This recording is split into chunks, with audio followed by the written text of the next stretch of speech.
किसी भी प्रमोटर से ज़्यादा इंस्टीट्यूशन का वैल्यू बहुत ज़्यादा होता है। ये चार्ट जो है और ये कंपनी जो है उसका एक जीता जाता है एग्जाम्पल है। सो हेलो फ्रेंड्स, कैसे आप सब लोग and thanks for watching my channel. Friends, हम जिस कंपनी के बारे में इस वीडियो में डिस्कस करेंगे उस कंपनी का नाम है, पहले डेटा देख लेते हैं, new India assurance company. Okay, ये यहाँ पे लिखा होगा engaged in non life insurance. यहाँ पे देख लीजिए 19,000 करोड़ का मार्केट कैप है। पीई यहाँ पे 13 का है, लेकिन आप प्रॉफिटेबिलिटी रेशियो देखेंगे तो नेगेटिव है, राइट। सेल्स ग्रोथ 12% का है, डेट टू इक्विटी 0 है, लेकिन फिर से प्रॉफिटेबिलिटी आप देखिए नेगेटिव है। आपको यहाँ पे ख़राब और अच्छे तो दिखेंगे बहुत सारे, लेकिन यहाँ पे जो नेगेटिविटी आ रहा है, राइट, यहाँ पे जो आपको नेगेटिविटी दिखेगा प्रॉफिटेबिलिटी में, वो एक बहुत बड़ा चैलेंज और कंसर्न है। क्योंकि यहाँ पे देखिए आप, ये -3 से +3 आया, फिर +2 आया, उसका सीधा -13। तो यहाँ पे जो चीज़ इसको सपोर्ट कर रहा है वो है इसका हाईली इलिक्विड स्टेटस, क्योंकि मेजॉरिटी जो है यहाँ पे प्रमोटर के पास है और डीआईआईस के पास है। तो आप यहाँ पे देखिए प्रमोटर्स के पास 85%, डीआईआईस के पास 30%। तो 85 + 5 95 एंड 3 98.86% जो है वो प्रमोटर्स और डीआईआईस के पास है। सो मतलब ये हार्डली 1-1.25% का फ्लोट है इस स्टॉक में। उसके बावजूद भी अगर चार्ट पैटर्न आप देखते हैं लॉन्ग टर्म में, वो गिरते जा रहा है। और इसका प्रमोटर कौन है? Government of India in the name of president of India. मतलब यहाँ पे जो गवर्नमेंट है वो है, प्रमोटर जो है वो है सेंट्रल गवर्नमेंट। तो ये सेंट्रल गवर्नमेंट की कंपनी है। लेकिन आप अगर इसका ट्रेंड देखेंगे लॉन्ग टर्म में, तो आपको यहाँ पे क्लियर पता चलता है कि यहाँ पे जो ट्रेंड है वो नेगेटिव है। 2018 से देखिए गिरते हुए जा रहा है, राइट। 2018 से जो ट्रेंड है वो कम्प्लीटली डिस्ट्रॉय हो चुका है। तो इसीलिए मैंने शुरू में ही बोला था, प्रमोटर यहाँ पे एक चीज़ कर सकता है कि कंपनी को चलाए रख सकता है, लेकिन उससे इन्वेस्टर का वेल्थ क्रिएट होगा ऐसा पॉसिबल नहीं है, क्योंकि यहाँ पे उसके इंडिकेशंस दिख ही नहीं रहे हैं, राइट। उसके इंडिकेशंस जो है यहाँ पे नहीं दिख रहे हैं। लेकिन फिर भी आप देखिए, एज अ इन्वेस्टर अगर आपने लिया है तो आपको ये चीज़ जो है देखना पड़ेगा कि प्रॉफिटेबिलिटी जो है आप कब कमा सकते हैं। आपका इन्वेस्टर, अगर आप एज अ इन्वेस्टर पैसा लगा रहे हैं तो आप एज अ इन्वेस्टर जो है रिटर्न किस स्टॉक से कमा सकते हैं? उसी स्टॉक से कमा सकते हैं टेक्निकली, फंडामेंटली, लॉजिकली, जो कंपनी प्रॉफिट कमाए। क्योंकि अगर वो प्रॉफिट कमाएगा तभी इन्वेस्टर को अपना हिस्सेदारी देगा। अगर वो प्रॉफिट नहीं कमाएगा तो क्या देगा?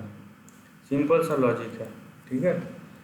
तो यहाँ पे, और ये लॉजिक हर कंपनी पे काम करता है, हर एक स्टॉक पे काम करता है, बट हमारा प्रॉब्लम कुछ और ही है।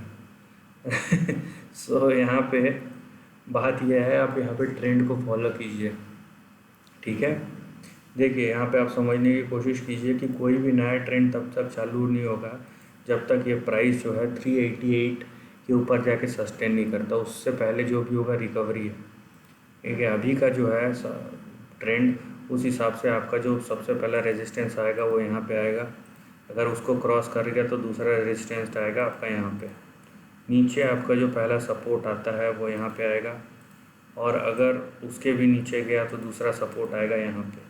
सो 133 आपका इमीडिएट रेजिस्टेंस, नीचे का 95 का सपोर्ट, फिर 74 का, ऊपर 174। सो ये 174 के ऊपर जब प्राइस सस्टेन करता है तो जाके आपका कहीं नेक्स्ट जो आपका रेजिस्टेंस आएगा वो 223 तक आएगा, ठीक है। और फाइनली ये यहाँ तक जा सकता है। मैं टेक्निकल्स की बात कर रहा हूँ, टेक्निकली ये लेवल्स है, आप इनको दिमाग में रखिए, यहाँ तक जा सकता है। नाउ मैं फिर से एक चीज़ बोलूँगा, न्यूज़ बेस्ड इंफॉर्मेशन पे अगर स्टॉक प्राइस बढ़ता है लेकिन फंडामेंटल में उसका कोई चेंज नहीं होता है, क्योंकि फंडामेंटल रिजल्ट तो हमको 3 महीने में एक ही बार मिलता है, और न्यूज़ तो हर 2 दिन में आ सकता है, इवन हर रोज़ भी आ सकता है। तो मान लीजिए कोई न्यूज़ आया जिसके बेस पे स्टॉक प्राइस बहुत तेज़ी से बढ़ा, लेकिन उसका फंडामेंटल कोई इम्पैक्ट नहीं हुआ, तो आप समझ लीजिए कि वो स्टॉक प्राइस जो है करेक्ट होकर फिर से अपने पुराने लेवल पे आने का प्रोबेबिलिटी जो है बहुत ज़्यादा है। तो उस सेंस में आप इन चीज़ों को देखिए और ये समझने की कोशिश कीजिए कि भाई यहाँ पे फंडामेंटल बैकिंग जो है वो अच्छा होना चाहिए। दूसरी बात है, कंपनी आपको प्रॉफिट कमा के देनी चाहिए। कोई भी प्रमोटर हो, कोई फ़र्क नहीं पड़ता उससे। आप यहाँ पे क्या प्रमोटर से रिश्तेदारी बनाने आए हैं? बिल्कुल नहीं। आपका इंटेंशन सिर्फ एक है, आप पैसा लगा रहे हैं रिटर्न कमाने के लिए। आपको कौन सी कंपनी रिटर्न कमा के दे सकती है? वही कंपनी जो खुद कमा रहा हो। ठीक है, भिखारी भीख मांगता है, भिखारी दूसरे को भीख नहीं देता यहाँ पे। तो ये चीज़ आपको समझ में आना चाहिए, ये चीज़ पता रहना चाहिए। सो आप वहीं पे आपको रिटर्न को एक्सपेक्ट कर सकते हैं जहाँ पे कंपनी सक्षम हो रिटर्न देने के लिए। तो आपको प्रॉफिटेबिलिटी जिस कंपनी में अच्छी हो, जहाँ कंपनी का प्रॉफिट हो, वहाँ पे लॉन्ग टर्म के लिए जाना चाहिए। शॉर्ट टर्म ट्रेडिंग के लिए हर एक रास्ते खुले हैं, लेकिन उसका अपना अपना रिस्क एपिटाइट होता है, उसका अपना अपना स्ट्रेटजी होता है इंडिविजुअल लेवल पे। सो वो समझना एक इंडिविजुअल का काम है।